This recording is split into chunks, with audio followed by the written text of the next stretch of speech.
type of research. So you have blood pressure medicines that are being sold in Africa that do not really work as well as they do in other parts of the world because we were not included in the trials that were done to bring this product to market. So then how do we solve for it? We want to attract more of these clinical trials to Africa.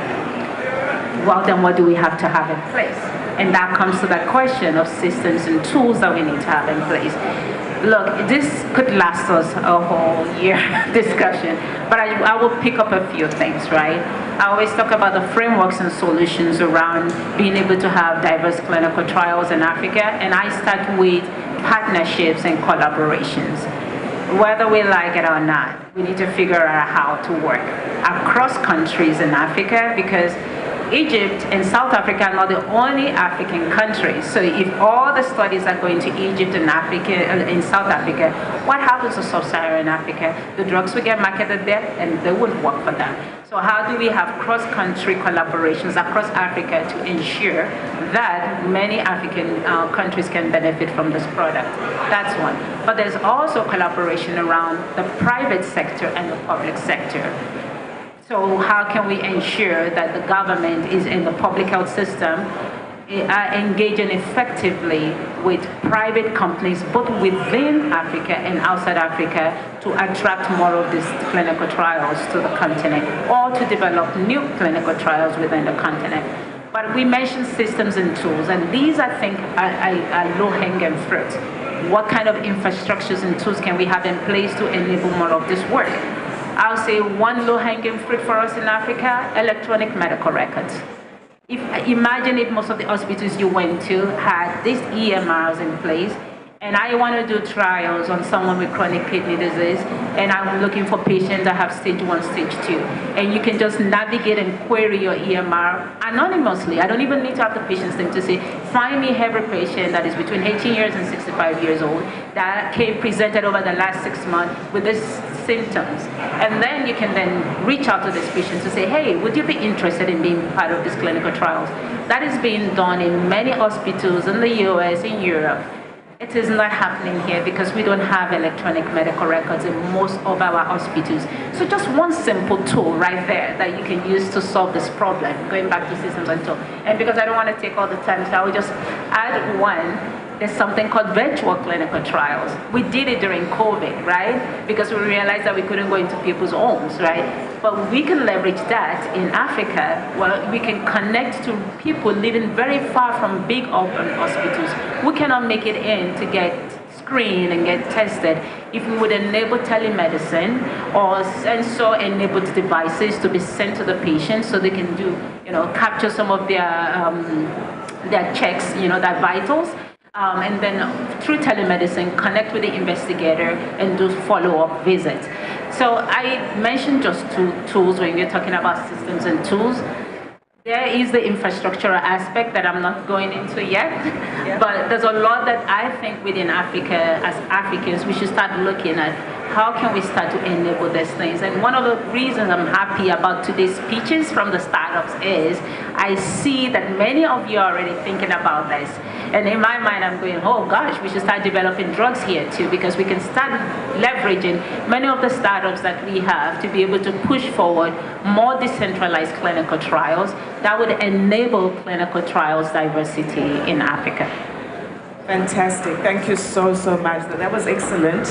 And I think even though you delved only into about 2 or 3 of the areas, you did actually touch on, I think, pretty much every essential element that is required, to be able to actually conduct a clinical trial successfully. Now, Dr. Adrian, in terms of stakeholders that need to collaborate around diversification of clinical trials, I understand that you have experience in dealing with, facilitating these relationships, etc. So I'd really like you to actually talk to us about that experience, particularly in the context of Africa. But as I said earlier, for me, what is most of concern to me rather is in fact the people at the end of the day, which are usually ordinary people whom we conduct the trials on, But linked to that, I'd also like to add to that. I'm curious to find out what your experience is engaging traditional healers and makers of traditional medicine or medicines, because you know when certainly during COVID, you know, you would get those who practice indigenous medicine coming to us and saying, oh, we have this medicine and that medicine and all of that. And we'd say, no, that's fine. But you need to subject it to a clinical trial. And they say, not me, not when this thing has been working for millions of years, you know. How do you then engage, you know, those stakeholders so that we don't have a situation where they're reluctant to engage in, you know, the rigors of a scientific investigation, but what then happens if they don't do that is that then the medicine gets poached by those who are willing to engage in those rigors, and then we actually lose the IP through that process. So I'm really keen to find out from you if you've engaged in those kinds of issues and how you've been able to work around that. That's quite a loaded question. But thank you, Dr. Luazi, and thanks to the fellow panelists and the organizers for this opportunity. So in my time of, you know, my career across various sectors in the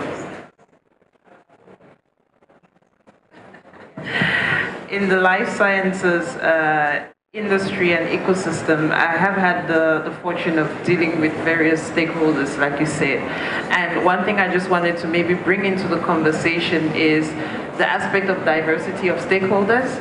So it's not just diversity of patients or, you know, the type of samples that you bring into your clinical trials, but it's also diversity of the different stakeholders that need to collaborate, like Kemi was saying, in order to make clinical trials actually successful. And you have highlighted, you know, the group who are actually very significant, because at the end of the day, they need to buy in. They need to buy into, you know, whatever rigor of process the scientists and the regulators have devised, put in place to be followed. The buy-in has to come from the consumer or from the community. So definitely we need to come up with solutions to make sure that they are part of the solution. One of the things is to keep in mind that they have to be involved in the whole strategy. I think we are at a point where we need to bring in the community, maybe through engaging with community leaders, because we need to be mindful of cultural issues also. You know, Africa, sitting on this panel, we're representing 3 countries and very diverse cultures. And there's, you know, what applies in Ghana, in Nigeria may not apply in Cameroon or in South Africa. So we need to be mindful of these things. And so for me, the solution has been to actually build relationships with communities. You know, you need to find the key points, touch points in those communities where you can engage with them.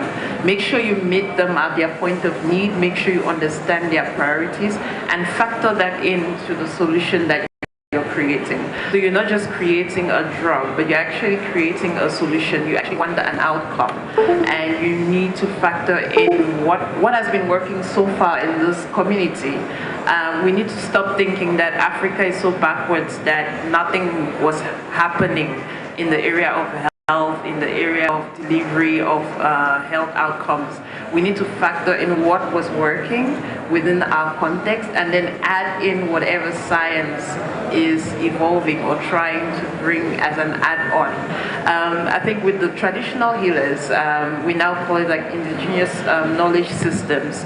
We need to be able to bring that to the table and say, okay, this is what, you know, in this culture, this is what they've been doing. How do we now talk to each other? Where are our common strengths, weaknesses, if you may, and how do we, you know, have an equitable exchange to make sure that there is a co-creation of a solution, and that ensures ownership by the community once you bring the solution. It's not something that is coming from outside to be imposed, but it's something that they've worked with you in the strategy, in the planning, and then they will happily execute and own, whatever outcomes come out of it. So it's probably a process. Obviously, it's not just talk or just ideas. There's a whole framework and frameworks and systems, like Kemi was saying, that would need to enable that process. But I think the whole idea is co-creating with key stakeholders and not neglecting that the community is a key stakeholder in this whole clinical trial process, especially if we want to ensure diversity. Perfect. Thank you so much. So I've been sitting for quite some time. Let me see if there's any questions from the audience. Does anybody want to ask a question? Any questions from the audience before I maybe tackle some other? So while you think about that, let me, okay, Dr. Hlapa, do you want to come up? You can use my mic. Come up and use my mic.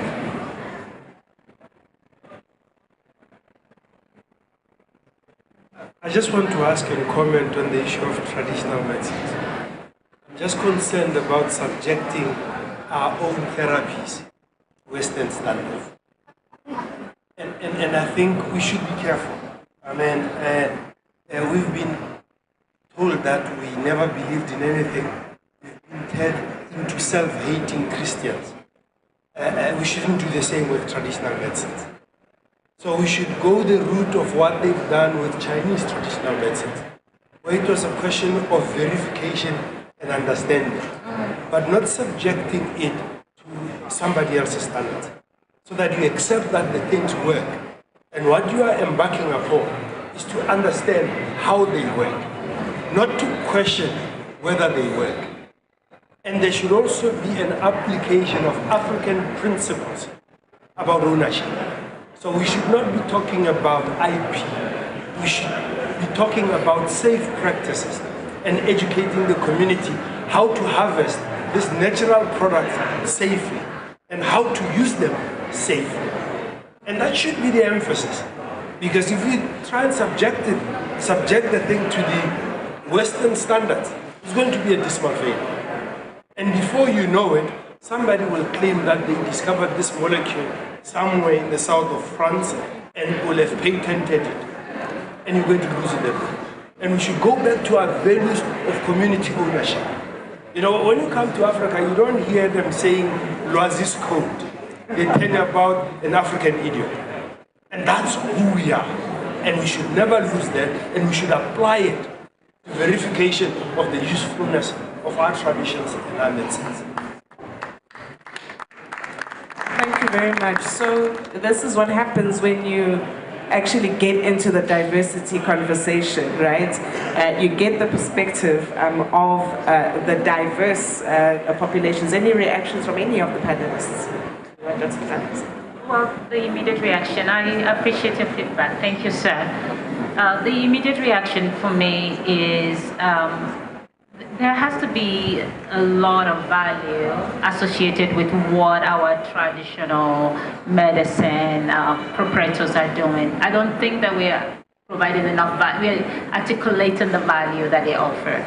When you start to understand the value that you offer, then you start to think about how do I verify this value so that I can actually market it effectively.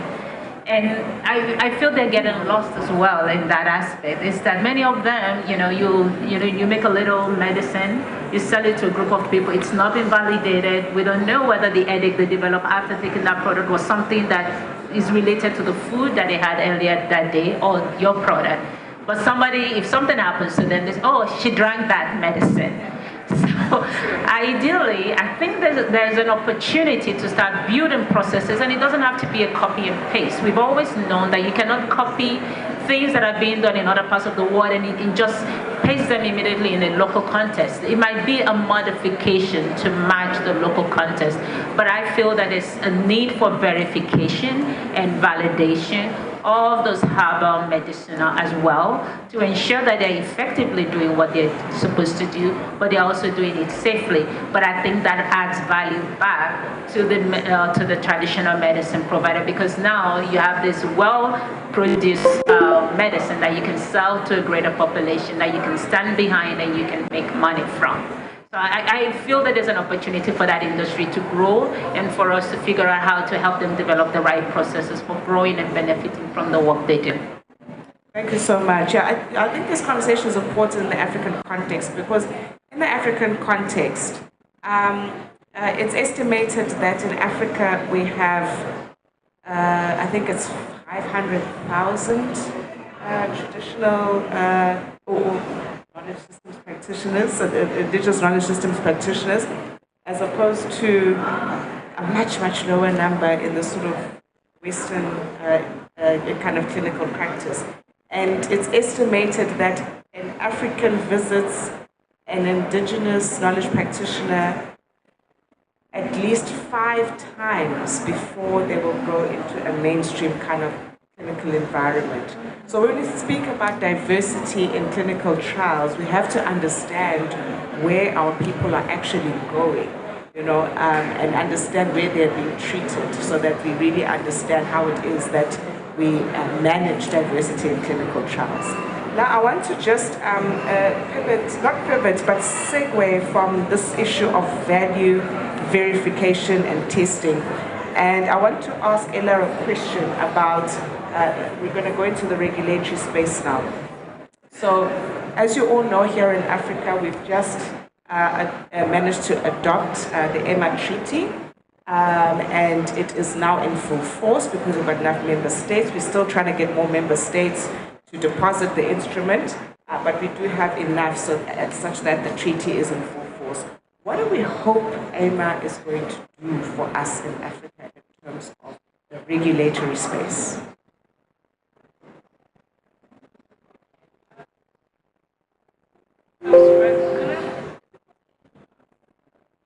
Yes, no, I'm happy to.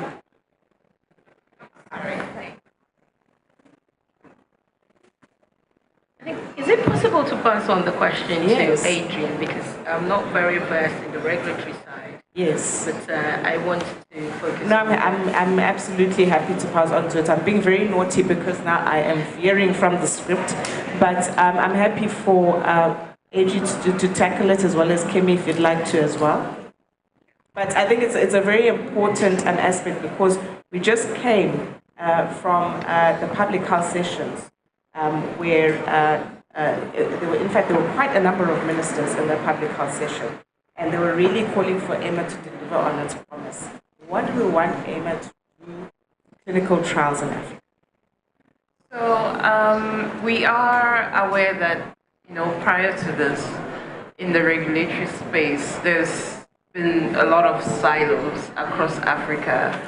And if we are about to, bring in, or we're trying to ensure representation of previously underrepresented populations in clinical trials, so that people of African descent can benefit from, the outcomes of clinical trials from drugs that are being produced already, there is a need to ensure that, whoever is bringing that process, you highlighted how expensive it is, that it's not something that will be done, in silos, in a very disorganized manner. And I think regulatory an enabling regulatory environment is needed for that. So I think from the part of the pharmaceutical companies, it is reassuring to know that there is, frameworks, the governments are talking to each other, the government is actually paying attention and is trying to enable an environment that allows for more diversity in clinical trials. So I think it's reassuring. It will probably attract more attention, bring in the necessary resources from pharmaceutical companies that really are now, not only do they want to, but they're now a bit at the edge, being forced to, involve diverse populations in clinical trials. But we want people in Africa to be able to benefit from clinical trials. We want people in Africa to not suffer from, the outcomes, the harmful outcomes of taking drugs that were not produced with them in the context. So I think it's something to be celebrated, but also it has to be enforced, because too many times we have these things where it's just for public show, but on the ground it's not enforced. Yeah, that would be my take on it. Thank you very much. I think that's very helpful. Kimmy, you're pleased to weigh in. So by EMA, you're referring to European Medicine? The African Medicine Agency. African Medicine Agency. Okay. So one of the main gaps, to Hadrian's point, is really the fact that we do not have harmonized regulatory process within Africa, right? So if you want to bring drugs to market, the way you do it in Ghana is different from the way you do it in South Africa. This could be very, very cumbersome for pharmaceutical companies that are trying to navigate our terrain. The other aspect is really having developed, defined processes for even getting clinical trials approved. It could take sometimes 2 years to go from submitting your protocol to a particular regulatory agency to getting it approved so you can actually start running the trials. By the time you get it approved in an African country, the South American country has already finished the study, and then the study is over. So having the harmonized process would really help. I think that is what the European countries did with the European medicine agencies, right? It's really making it easier for you to go approval for your trials across multiple countries within the region and also get regulatory approval. So I feel that this is still a big opportunity. And what I would hope that the African regulatory agencies will be doing also is collaborating with Western regulatory agencies. There are opportunities to learn. There are systems to be leveraged across multiple continents. So we can learn from them, they can learn from us, and we could actually fast forward our learning process by utilizing tools and systems and procedures that have already been developed and modifying them appropriately. So that collaboration also is important between African regulatory agencies and Western regulatory agencies. No, quite right, because we saw in COVID how the system of reliance, was absolutely critical to getting those medical countermeasures over the line. So, and I'm coming back to you now. As you have all heard, this issue of clinical trials is a very complicated business. And I wanted to come back to you on that first question that I had for you. You have now been in two seemingly different industries. And I would like to know, what have you learned from both industries that you have been able to cross-pollinate across industries, but particularly, what have you been able to cross-pollinate from the property industry into this very, very complicated, difficult, competitive pharmaceutical industry? Thank you.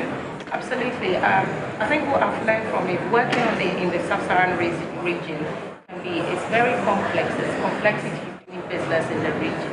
But working there gave me the understanding. So I've been to investors where they said, oh, Africa is this, and you're able to let them know that you understand the challenges and the complexities of doing business there.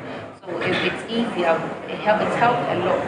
I working there previously, even though it's in the property sector, you can transfer some of the knowledge there in terms of systems, in terms of how it's a very relational place to do business. And so it's helped a lot to understand. Coming in from, if you didn't have any understanding, going in straight away can be very challenging. And so it's been easier working there to cross-pollinate in terms of even how people perceptions of things and how you bring people together. So if we are going to conduct our pilots, we know we need to work with opinion leaders to get them to sensitize women in understanding that having your mammograms is good for you. In the northern part of Ghana, for instance, men are very protective of women, and so it's crucial to involve opinion leaders and stakeholders on the ground to conduct your pilot trial. So yes, if I was not in Ghana, if I didn't have that business, I wouldn't have that understanding, and so it helps understanding the cultural barriers systems to make your trials work. And what were some of the challenges you encountered as you navigated between the careers and the career paths? So I think the challenge is when I was working in the property sector, I was working mainly with the private sector, and our current business model is a B2G model where you have to secure contracts from the government. And last 2 years, I was in Ghana trying to secure an MOU with Ghana government. And I naively thought I was just going to be in Ghana for 3 weeks, and I'll sign the contract and go to London. And I ended up being in Ghana for 4 months, and it was very, very challenging. Things are very, very slow, but when you get things going, it works. So you need to set your expectation from UK or other parts of the world may be different, but it still works. Yes, so we ended up signing the agreement, but it took. Congratulations, yes. No, but this goes back again to that all-important political work, because you cannot extricate this particular sector from governments. Governments are really, really important to this sector in particular. Our president, for instance, always talks about the ease of doing business. The reason why you were probably in Ghana for 4 months is you were shunted between departments, right? Yes. So that multi-departmental approach, ease of doing business with governments, is so, so crucial. Frankly, it's only heads of state that can ensure that their cabinets actually make doing business with government easy. So it's a very good thing that this particular sector does have the attention of the Bureau of the Heads of State and Government in the AU. Is there anybody else who would like to pose a question, make a comment from the audience? I see, okay, we've now got 3 hands. So Dr. Msomi, because you are a resident, let me go to those who are non-residents, and then I'll come to you. And I think we've only got 10 minutes left, right? 10 minutes. Okay, so we'll take 10 minutes of questions and answers, and then maybe we can end with you, Dr. Msomi. Okay, please. Thank you so much, and thank you to the panelists. So, as someone who specializes in molecular immunity and molecular medicine, is it? Yeah, so they can see. Oh, I see. So as someone who specialized in molecular medicine and molecular immunity, I can appreciate the subject of diversity in clinical trials. Now my question to all of you is, anyone can take it, how do we encourage the patient to participate in the clinical trial? Because in our cultures there's a lot of hesitancy with Western medicine, with trusting clinicians or scientists. In America, they'll talk about the Tuskegee experiment and so on. So how do we encourage this diversity by encouraging the patient? Thank you. Thank you. Dr. Adrian, I think maybe you're best positioned to answer that one. Yes, I'll try that one. So, like I highlighted earlier, the solution of pharmaceuticals or drugs, or even, from the traditional indigenous systems, has to be embraced by the patient if they're going to participate in the clinical trials. And at least from my point of view, I think that it has come to a time, and I think all of us are kind of aware of it, because it's become a buzzword that we need to collaborate. But we need to really take time and map who we need to collaborate with. So whichever stakeholder needs to identify who are their key stakeholders while you're still in the planning phase, while you're still, thinking, researching in the lab. Already find out who is the person at the end of this value chain and start that engagement. Before you even think about your solution and you think about your fancy gadgets and blings, go to them and find out what is it that they want, what is it that they need, and then put that into your research plan, put that into your research design. And as you go on with your research, with your development, give them feedback, have them have a seat on the table so that they can give you feedback as you progress. Don't wait until you have a molecule nicely packaged, and now you need to recruit people, and they're just a number, you know, on a database that you need to bring in and tick boxes. I think that's where we struggle, and that's where we get a lot of fight back.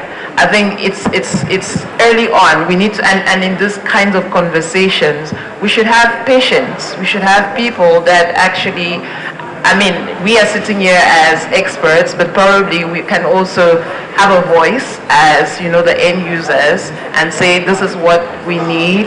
But we should also kind of have those patient advocacy groups, people who can speak on behalf of the consumers, the patients, to say what it is that they need, not only as a solution, but as an enabling system and process to make sure that they have buy-in.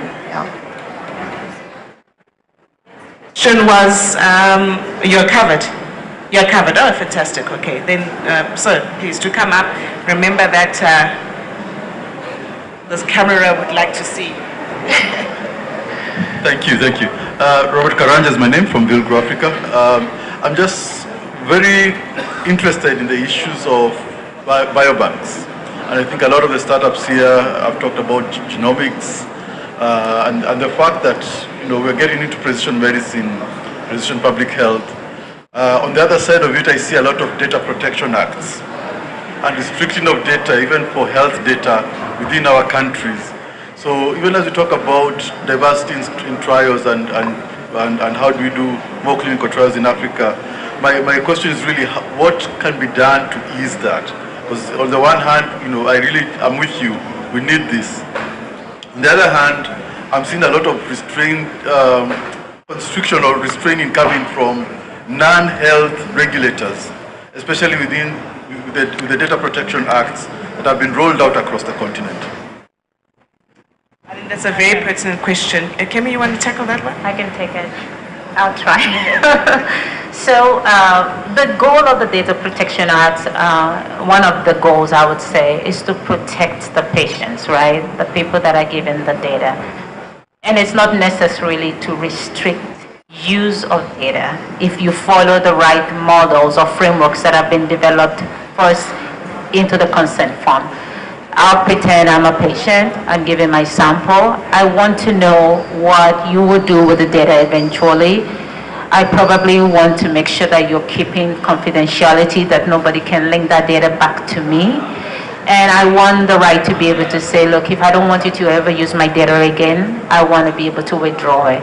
And so the process is, let's enable the patient, right, given the samples, to have a voice, understand what you would want to do with their data, and understand how that data will be protected.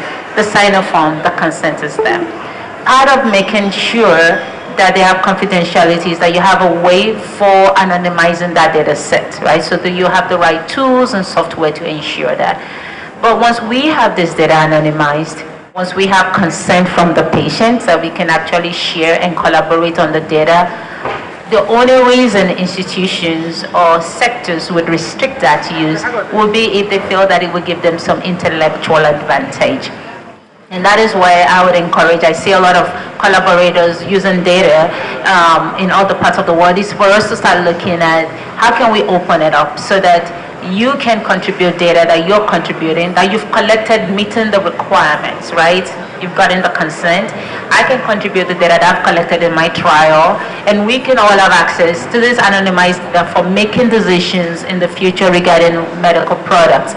Those are some of the frameworks that I think I already know are already being developed within Africa in terms of data use, data access, and we just have to be able to come together and start using these frameworks intelligently, I would say. I don't think that the people that are restricting access are doing it for the good of everyone. It's probably for themselves, and we need to start looking at how to break those silos and encourage more collaboration where everybody gets the benefit. If you invested money in getting your data, you want to get your return on investment. So you don't just want to give it away. So what is the back and forth and the give and take that allows people to be able to share this data effectively? And I think hopefully we can get over that problem that you mentioned. So much for that very sober and highly responsible response, because indeed you do need to reconcile your thirst for knowledge, which is fine, you know, with the safety, the dignity of the actual person that you are investigating. Dr. Msomi. Oh, is there one more question? Oh, yes, please. Please do come up. Unfortunately, I can't rove with this microphone, so this is your chance. This is your chance. You know, your 15 minutes of fame. Thank you. Thanks a lot for raising this kind of topic and for this awesome panel discussion. I've been hearing all the questions and all the discussions that we have been going through, and I'm really bowled over with every step that we've been through, like the importance of developing our own data sets, moving on to the phases of the clinical trials, and finally identifying our stakeholders that we need to work on. Basically, my question is, what kind of solution, what kind of programs or policies that we need to develop in order to make it more easier and more accessible for the participants from diverse environments, diverse backgrounds, and also diverse genes. Because I believe that one of the main burdens or obstacles that we face in the clinical trials is that the more diverse you need to go with, the more expensive your clinical trial will be. So is it just the community-based organizations or the importance of the patient advocacy groups that we need to work on, or we have to just head on to other stakeholders and policymakers, moving on to the making fine-tuning of the regulations in the clinical trials and how we carry out this kind of research? Thank you. Excellent. Ella, I think you're in the best position because you've had the experience of trying to reconcile all of these issues. Thank you. I think it's incredibly difficult trying to gather data in Africa, and so for us, it's been very challenging for us getting the data. So we've decided to have prospective data rather than relying on retrospective data. And to do that, we have to go through ethical clearance to make sure that we are compliant with the Ghana laws before we can do that. But he mentioned that it's very, very expensive conducting clinical trials. And I was saddened when I was listening to the pitches from the startups. Most of the startups here they had to fund themselves or bootstrapping. And raising money to do trials is very, very expensive. And the current macroeconomic trends and global trends, being with the Ukraine war, makes investors very adverse. So we need to have African investors investing in Africa. So yes, for us, we took the decision to have conduct our own pilot where we collect our own data sets by using prospective data. And again, that requires a lot of money, and we need to fund that. So yes, one of the things I will put out there is we need investors on the sub-Saharan market or the African market that are ready to invest in Africans, because biotechnology, medtech is a very, very expensive business. Well, can you share with us how you mobilize the financing to be able to? We're still fundraising, and the issue I find is when you're talking to most European, U.S. investors, they don't want to invest in Africa because they find it challenging. They don't have the resources to deploy people in Africa to conduct or they don't have the market insights in conducting their due diligence. So a lot of the time, they don't want to go through that stress of going to invest in Africa. So especially if it's a B2G model, they find it very, very complex. But having African investors on the continent who understands the complexities of doing business and the systems, and have the insights, they should have confidence in investors, in startups or founders. The other problem I find on the continent, even though we do have investors on the continent, the amount of the ticket size or the money they are prepared to deploy is the maximum normally is 250K. And for clinical trials, 250K will not cut it. You need more than that. So for me, I'm really championing to have lots of African investors that recognizes that conducting trials, conducting pilots is expensive business, and 250K will not cut it. So they need to raise the ticket size when it comes to investing in startups in the biotech and medtech field. No, this is good because one of the conversations one of the very nascent conversations is the issue of seeing if we can't, create policies and therefore legislation around incentives for African tax incentives, for example, and other types of government facilitated incentives to really stimulate investment by Africans for Africans. So I think that this is a nugget of information that I would like to take to a forum like the COVID-19 Commission because I think it's really super important.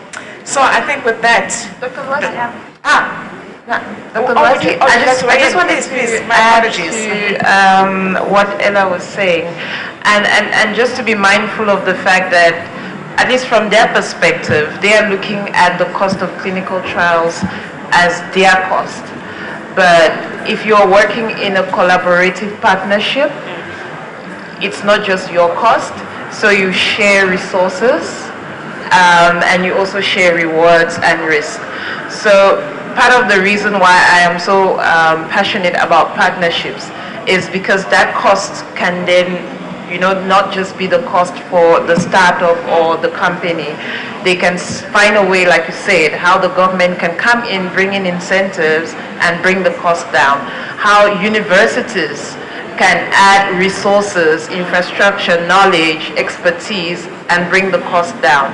How, biobanks that have been running, and are there can help you accelerate that process of getting the diversity and the scale of your clinical trials at a faster rate and at a lower cost.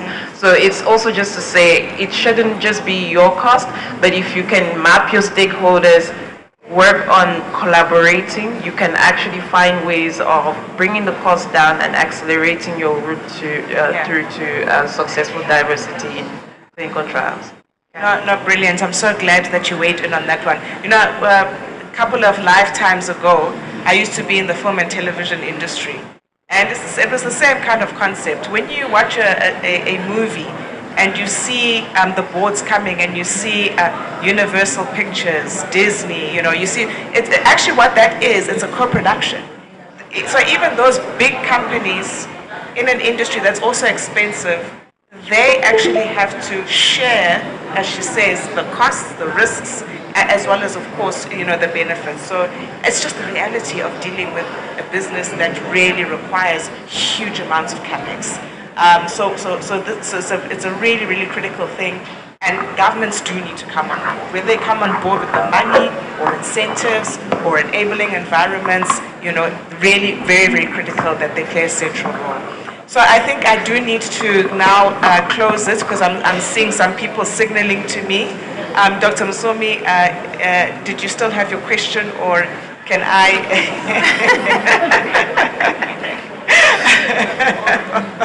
I was a little bit worried that a resident had a question. Somebody. No, thank you so much. Unfortunately, I'm sorry, my brother, you can come up and ask a question directly to the panelists, but I think I do need to close, and I really want to say thank you so much to our wonderful panelists. I think this was I learned a lot, highly stimulating discussion. I hope everybody here, no matter what level you're at, in the biotech industry, you also managed to learn something. And let's go out there and let's really position Africa, as the biotech investment destination. Thank you so much, and have a lovely day.